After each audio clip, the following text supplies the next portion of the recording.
Okay, so we're going to start out with a little slideshow, and we're just going to talk to you about the Appalachian, wait a minute, not Appalachian, what is it, Rick? Appalachian. Appalachian. Rick says like you'll throw an Appalachian. That's what he tells me all the time. So the Appalachian Dulcimer, and some people call it the Mountain Dulcimer, and you also hear it referred to as the Lap Dulcimer. So any of those names, all right? So let's see what's next. All right, where does the word dulcimer come from?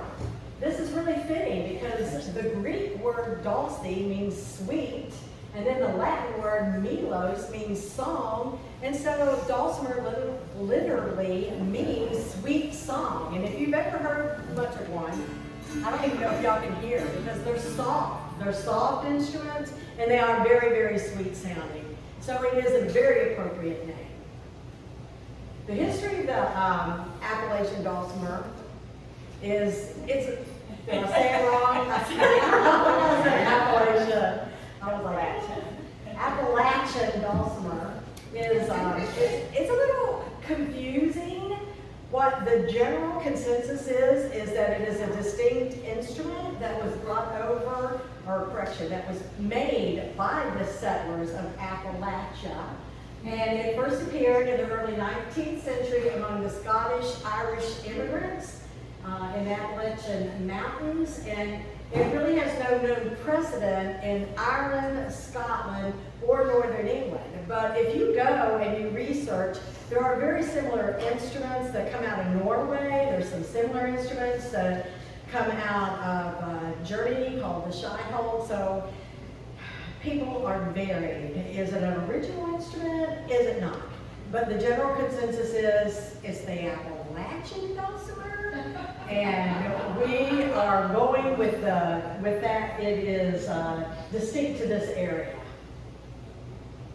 So originally they made it from any woods that they could find on their property, which of course makes sense because there wasn't any way to import wood at that time. It was usually poplar, walnut, or cherry.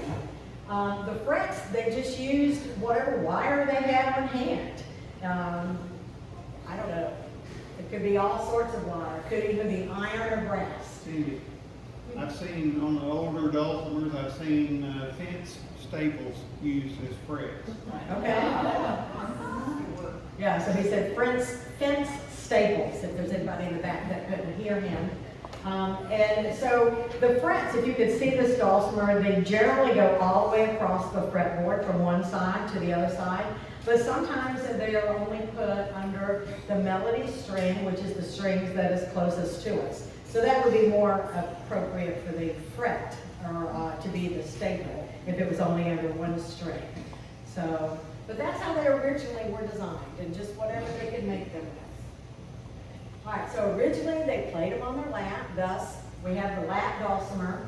They strummed them with a turkey feather. I don't have a feather. I could have brought one. Yeah. We've been out camping, we go camping a lot, and we've found turkey feathers different times in the campgrounds. But so far, none of the turkey feathers have made it home with me. So I don't have one to strum, but hopefully next time. Let me know, I'll give you one. Okay, I'll take it. In fact, I'll take a bunch of turkey feathers. Because we are looking at offering a class next year where we're actually playing it in the old style with turkey feathers. So I'll take all the turkey feathers you can get. Yes, Susan. Sign you up. Good. We love it when Susan comes.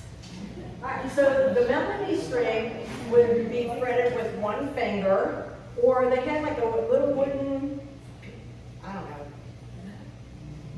not an instrument, a little piece of wood. Let's just reword that. A little piece of wood, kind of like a dowel rod, and they called it a noter. So then they didn't have to use their finger, a little piece of wood that they could just slide up and down and get all the different tones and the different sounds that they needed for the song. All right, we originally had a clip of music, and we still have the clip. Go ahead and hit it so they can see. Yeah, we don't have sound. For some reason, the sound is not going through. But you can see that she's playing it with a feather, and you can see the little piece of wood that she's using to slide up and down on the melody string, the noter. So that's how they played it. And they learned everything by ear and just sitting around in their living room or on their front porch or just out in the yard. No tab, no music, it was all stored up here. Which, by the way, is how Rick plays. He stores everything up here. No music, no tab. Ritchie and I are different. We don't play that way. So that's how it originally was, and today things have changed. All right? Oh, I forgot to ask. Did anyone recognize that musician by chance? Anybody know her name? Her name was Ritchie. You may have heard of her, and she was frequently called the mother of folk, and she really was responsible for a revival of the dulcimer, in like the 70s, I guess, 60s? It started in the 50s. Started in the 50s, so 50s, 60s, 70s. Yeah. She sang, made all kinds of albums, wrote books. I should have brought it with me today, but there's even a little book that she's written just about her life and growing up and how she learned the tunes and what her family did and how they interacted and stuff. So she was a very important woman in the dulcimer community. And if you get a chance, look her up and listen to some of her music and how she sings and plays. So now we'll talk about dulcimers of today. We've gotten a little bit fancier. We've added a few frets. Most generally, the frets always go across the fretboard now instead of under one string, although you do see that on occasion. They pretty much, the frets cover the entire fretboard, and we do a lot more chording. Before, when they only played on the melody string, the other middle and bass string rang out behind them, and that was what's called drum style playing. And so they just rang the same two notes all the time behind the melody. But today, we chord and we push more on the middle string and the bass string, and it has just a more modern sound and something that I won't necessarily say is better, because it's not better, but it's more what our ear is used to hearing. All right. Oh, wait a minute. There's also different dulcimers now. I should have asked Rick to bring his. He has a little what they call dulcimet, which is a soprano. It's about that long. It's little, it's high pitched, it's very nice. They also tune these to lower notes, and they're known as a baritone dulcimer, and we have bass dulcimers as well. So, yeah, you can put them all together and have a dulcimer orchestra, which we have in the dulcimer community. There are some local ones, and then there's ones that meet on Zoom and online. It's called the First National Dulcimer Orchestra, and they often get together at festivals and stuff like that and play together for the dulcimer community. So it's a big thing. All right. So this was going to be an example of playing today, which you're not going to be able to hear, but I'll tell you what's happening. This is me and my parents. I guess I should say my parents and I, right? We were practicing, this was last week. I went down, I go 3 times a year, we play dulcimer together at their church. My dad over there is playing the melody. My mom back there, you can't hear her, but she is playing a bass dulcimer. And then I am playing the harmony, so you would have been able to hear all the parts that the sound worked. But it doesn't, so just imagine. It sounds beautiful. Okay, let's see.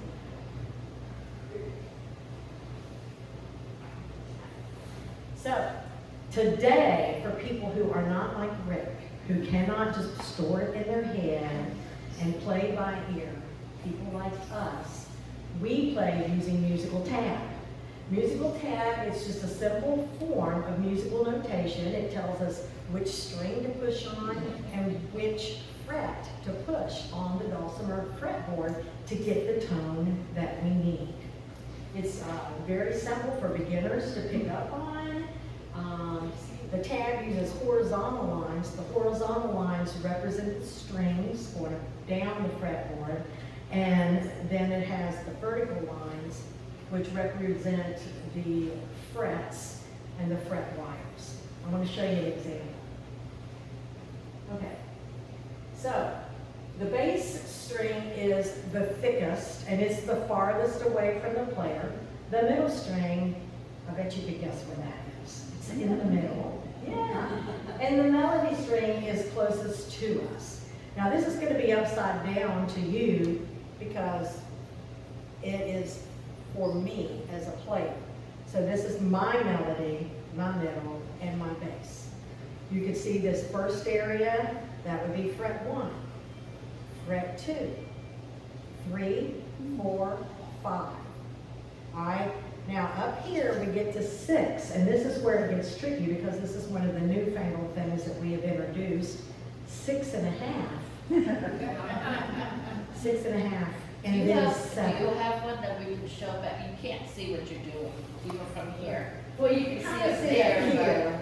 but it may be easier to see on Maybe an you can actual go- dulcimer. This is the only dulcimer that I have that doesn't have the 1.5 fret, and Rick's has the 1.5, so people will have to disregard that. Thank you. The difference is mine has 6 strings, but actually there are 2 together each time.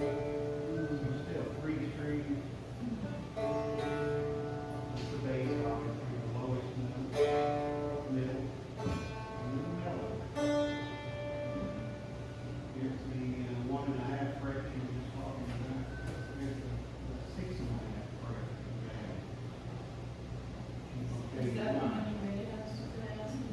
Yeah.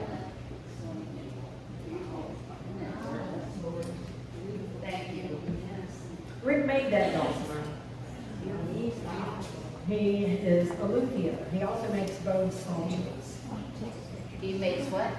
Bowed psalteries. That's what most people say. Don't know what that is. We didn't bring an example because it's a dulcimer presentation, but we do make some in the club. Okay, wait. We'll bring that the next time. Okay. I guess. If you were to buy one, now, what would they cost? Well, you could buy cheap ones made in China for about $100. I don't recommend them. They're not good, but my very first one was one like that, and I bought it at a music store in Florida because I didn't know any difference. So I just went to the store, and that's what they had, and I took it home. It's very lightweight. It doesn't stay in tune well. It flops around on your lap. It's hard to keep it in place and, get good sound. So, but if you look around, you can get used instruments at a decent price. I had bought some here in the area for $40, $50 a piece to get a good quality instrument. You could spend all the way up to $2,000, but you don't have to spend that much. You could get nice ones for $300 or $400. They also have cardboard dulcimers, which really don't sound that bad. We have some, yeah, they don't sound that bad. We have some in the club, and we use them for people that come in and want to try out the dulcimer and see if they like it before they make the purchase. So the cardboard dulcimers these days sell for almost $100. I think they're $90. So, but that's a good question. Where do you buy those? Well, a lot of them would be to contact the luthier that makes them. There's not like a central dulcimer warehouse, and most music shops don't even have them. So you're just going to have to kind of Google and look. If anybody really is interested in buying one, anybody in the club would be, certainly welcome to give you some information. Mike Clemmer used to have a shop down here in Townsend and made beautiful instruments. I have several of his and sold them, but he recently closed his shop just like a week or two ago.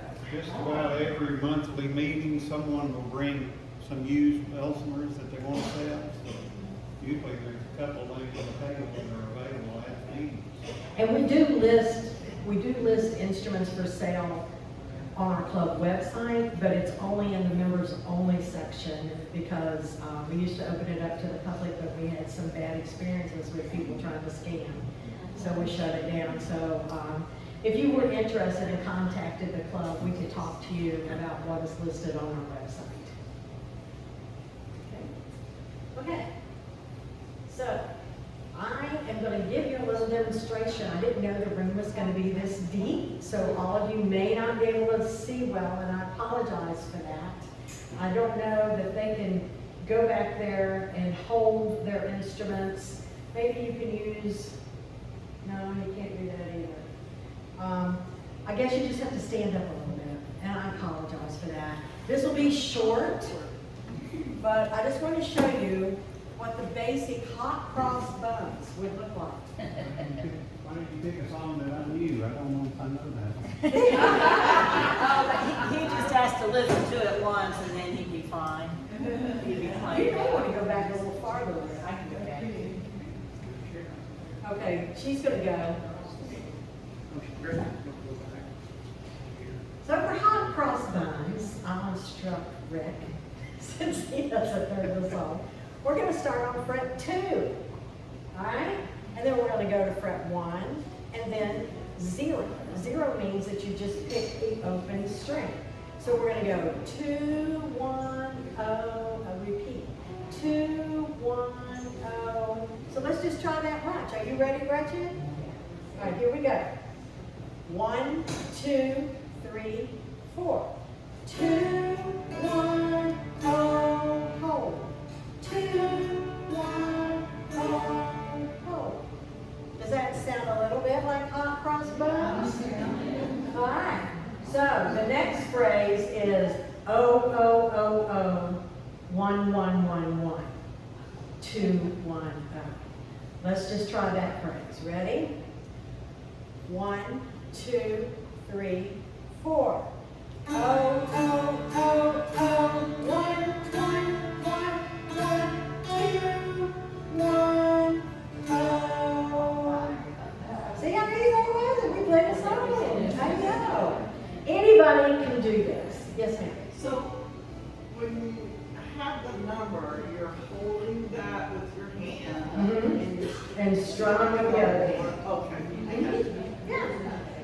All right, so we're going to play this again, and we're going to play the whole song. Yeah, I know, Gretchen. You're not done. Sit down, Gretchen. Okay, I'm going to count you in. 1, 2, 3, 4. 2, 1, 0. 2, 1, 0. 0, 0, 0, 0. 1, 1, 1, 1. 2, 1, 0.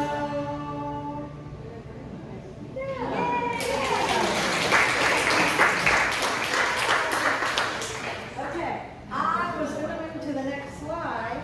Does this do it? Playing demo. Keep going. Okay.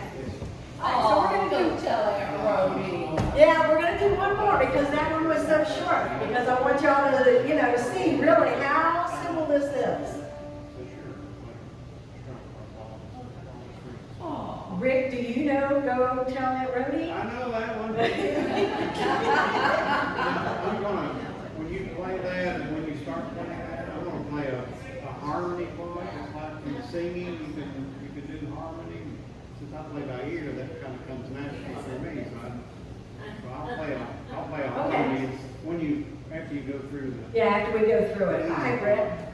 All right, so Gretchen back there is going to show the melody along with me. So we're starting on 2, 2, 1, 0, 0.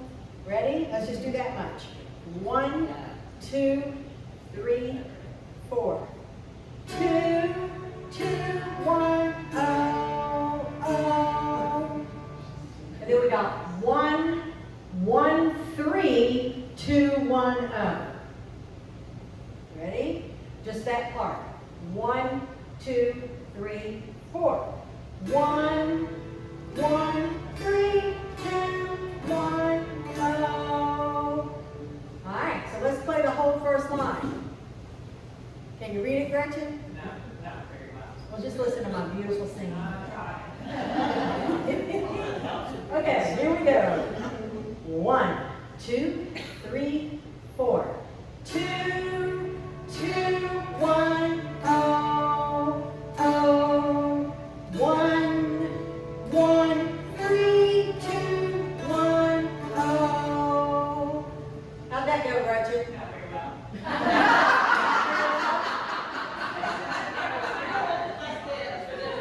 Rick, I want you to be a little more challenged there. It is a little more challenging. It is a little more challenging. Let's try that first line again. 1, 2, 3, 4. 2, 2, 1, oh, oh. 1, 1, 3, 2, 1, oh. Now this next one is hard. We go to 4. Okay? 4, 4, 4, 3, 2, 2, 2, 1, oh, 1, 2, oh. So that might be a little rough. And she's all the way back there and she can't see and she didn't even know that she was going to do this down there. And like I said, we don't play by ear and we don't have a lot of songs memorized in our head. We use this piece of paper, well, pretend that's a piece of paper, but we use paper or our iPad, we use that every time we play. And that's acceptable. Not everybody is, got the ears that they can. Not everybody's. All right, so we will go ahead and play it, and Rick will play, you don't have to if you don't, Not messing. Yeah. So I will play it, and Rick will play some harmony, okay? By his ear. Don't call the numbers. I will call them. I will count. 1, 2, 3, 4.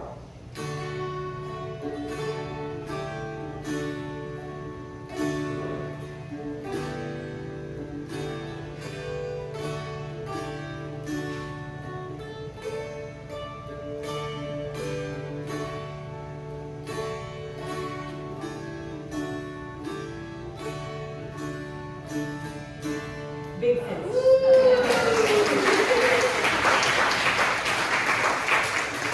So this wasn't, meant to be a lesson. This is just supposed to be an example, so you can see that it is pretty easy to learn. And let me tell you, this is a fun instrument.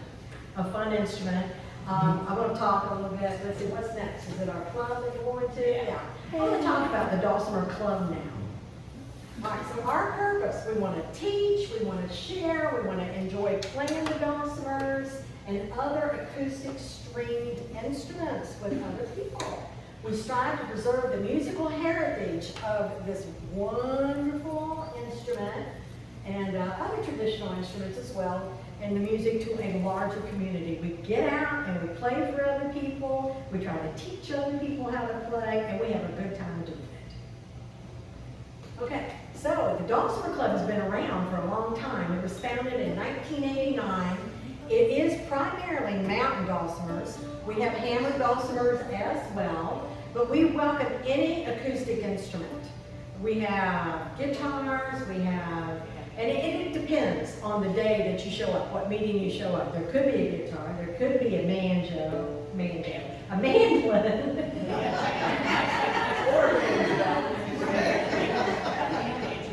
A band jammer, which is a dulcimer with a banjo head on it. We have those. We have both psalteries. We have auto harps.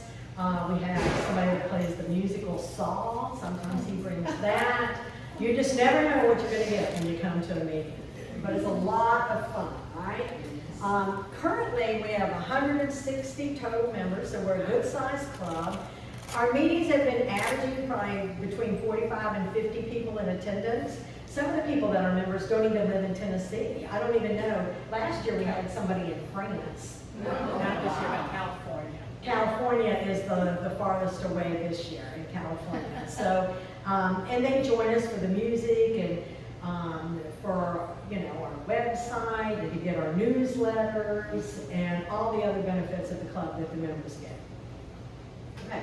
So at our meetings, we have skill-based instruction. What that means is we usually have a beginner mountain dulcimer class, then a novice level mountain dulcimer class, then an intermediate and above class, which is open to all instruments. We usually also have a beginner hammer dulcimer class and another hammer dulcimer class, and the skill level on that varies from meeting to meeting.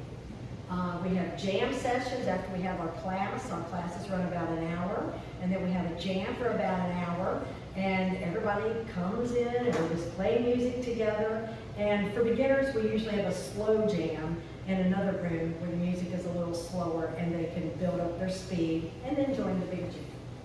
We have open mic opportunities, which we call our sharing circle. We have that a couple times a year where people can just volunteer to be brave and get up in front of the rest of the club and play music, and the rest of the club provides a positive, welcoming, encouraging atmosphere. So that's a lot of fun. And we have seasonal parties, picnics, and fellowship with fellow members.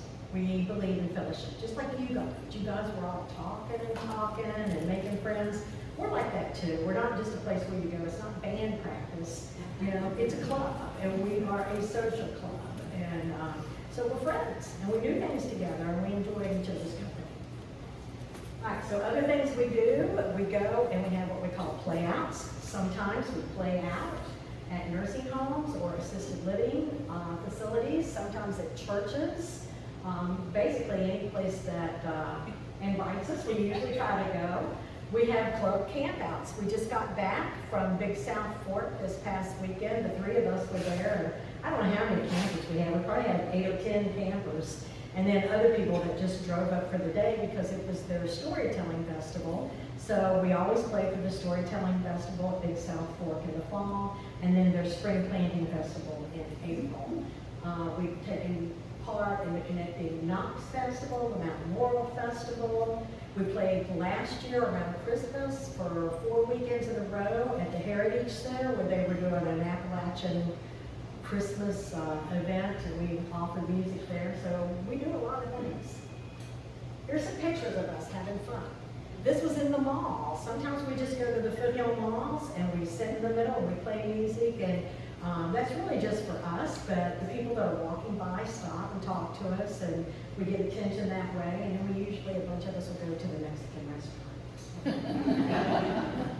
This was down in Metcalf Bottoms over the summer. We had 2 camping trips down to Elkmont, and there again, the people that don't want to camp, they just drop down or drive down for the day and join us on the picnic grounds. We have a jam and picnic together. Yeah, we get all levels of players at this event. It'd be beginners to advanced, and we even had them drive over from North Carolina for this event, some members, and it was fun. Okay, so this was at our showcase supper that we had a few months ago, and we had pizza and salad that the club purchased, and then it was an opportunity for open mic where different members, after we ate, got up and provided entertainment for us all. And this was our fashion show where we were wanting to show our club apparel. So Marie there is donning her club apparel as a camper. She has her KADC hat, her shirt. If you look back there in the back, we have a KADC sleeper who has her eye patches with their KADC. Yeah, so that was a fun event. We had a fashion show. Here we are. This was the Mountain Laurel Festival. It's in Wartburg, right? Wartburg? And we were joined by Spider-Man. And I think that's Moana, but I'm not sure. Moana. Okay. My little boy is big now. I don't know these things. Okay, so this was our Christmas party, part of our photo booth. You see we're all having fun. Here's some more photo booth. And this actually was again over at the Foothills Mall. They had Christmas in July. And so we played a Christmas set, and the Grinch joined us. So we had a lot of fun, and hopefully it looks like a lot of fun to you guys and like something that you may be interested in. If you want to keep up with the Knoxville Club, we have a Facebook, we have a YouTube, and we have a website. We also have cute little business cards that we will give to anybody who's interested that references how to keep up with us. So, are there any questions? Yes, ma'am. You have to know how to read music? You do not, you do not. As you get into more advanced music, you will have to know a little bit about the timing. But usually when you start on tunes that you know, like what we did here with the Go Tell Aunt Rhody and Hot Cross Buns. And it may not be those tunes, but tunes that you know how it goes. So you don't even have to be able to read timing at first. Just be able to read the numbers and then find them on your instrument and strum. Can you find the music for just about any song somewhere? Well, some songs are, they're copyrighted. And so you can't find like the more contemporary copyrighted tunes very much for free. You can find a lot of free tenor online for the older tunes, the folk music, all of those kind of things. They do have websites that sell some of the newer songs, the copyrighted stuff, like Sheet Music Plus. So you can go and find some more contemporary stuff, but you have to purchase it. Mention all the club music when you're a member. Yeah, if you are a club member, then you get access to our library. And I don't even know, we have hundreds of songs in our library. We do, I think I had it on the slide, but I don't think I mentioned it. We usually have professional dulcimer players come and give us workshops 3 to 4 times a year. Club membership is how much, Treasurer? $25. $25 a year, which For is something. individual, 40 for a family. $25 for one, $40 for a family. But for $25, you do get a lot because these professionals come and teach, and they will provide some tab every time you get that. Do you provide like practice instruments if, We don't have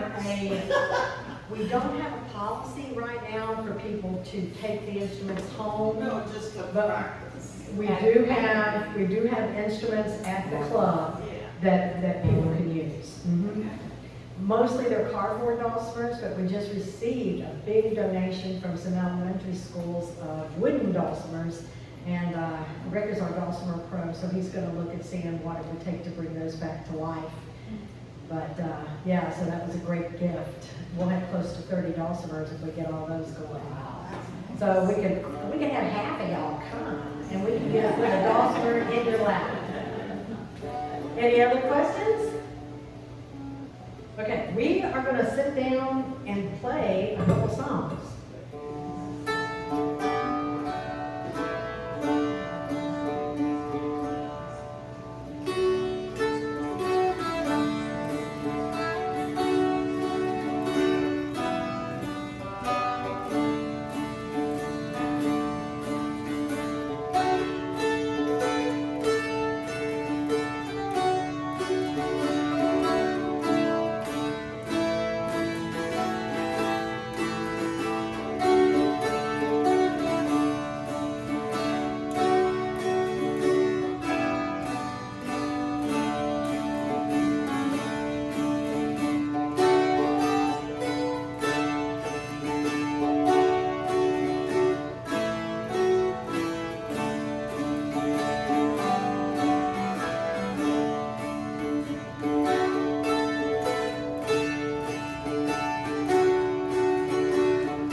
I'm gonna get this down, then it's not like blocking me. Okay. It better not fall off. Okay, so the next one we're gonna change to is Rosin the Beau. Rosin the Beau. And I kind of looked about the history of this song, and it's Rosin the Beau, B-E-A-U, because they're talking about a knife. I always thought it was like Rosin the Beau, you know what I mean? Like to play the fiddle or violin. No, Rosin the Beau. It was also known as Acres of Clams, which was Abe Lincoln's campaign. It was a campaign song. That's good. All right, so I'm gonna do this one.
So I noticed you're playing up high on the frets, but Yeah.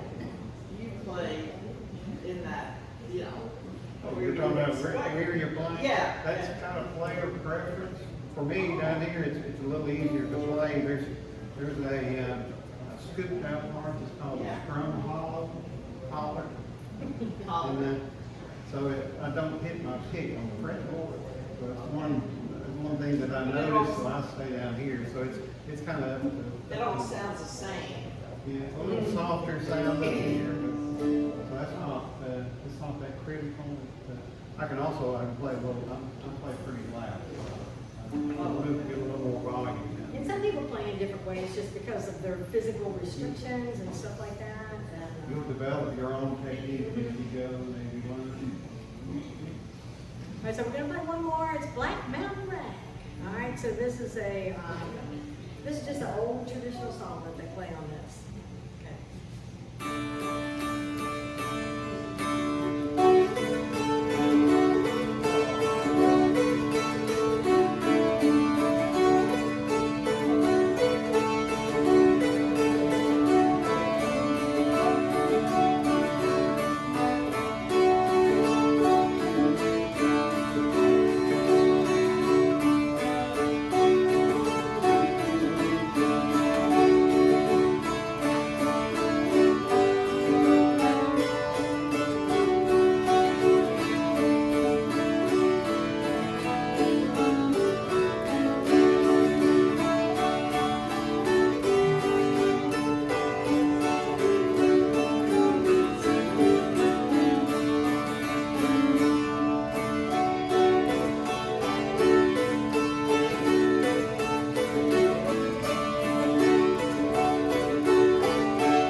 didn't even tell you actually, we generally meet, it's the first Sunday of every month, but that can vary a little bit. The first Sunday of October, we are meeting, but we're not gonna be meeting, we meet at the Second United Methodist Church in Knoxville. We're not gonna be meeting at the church the first Sunday in October because that's our club picnic, so we'll be out at Tellico Village. But you can look, and you can look on our website at the meetings page, and it will tell you what's generally going on that meeting. Could you use your mic? Yes. The first Sunday in November, if you're wanting just to come and listen, would be a good meeting to do that at, because that's going to be our sharing circle. And so we'll have a lot of different members playing for the whole first part of the meeting, and then we'll have our jam. So there really won't be a lot of instruction the first Sunday in November. Then the first Sunday in December will be our Christmas party. But we certainly welcome guests, and we welcome men and women and children. Does the website tell the playhouse locations and the dates? of it? Yeah, if you go to our website, in the menu, it says a calendar. Oh, no, they can. If you go to the club calendar, you can see where we're playing out, on what dates, and the times and the information there. So that's a good point, Greg. Thank you. We meet at the Second United Methodist Church in Knoxville. Rick says it's by the Malfunction Junction. It's by the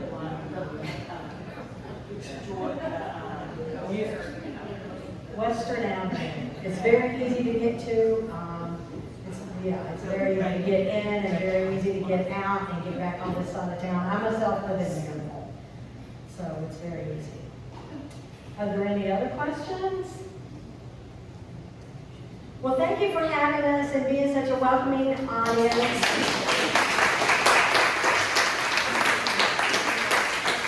I know we're going to Susan, and hopefully she can convince a few of y'all to come and tag along with her. Anytime anybody wants to go, let me know.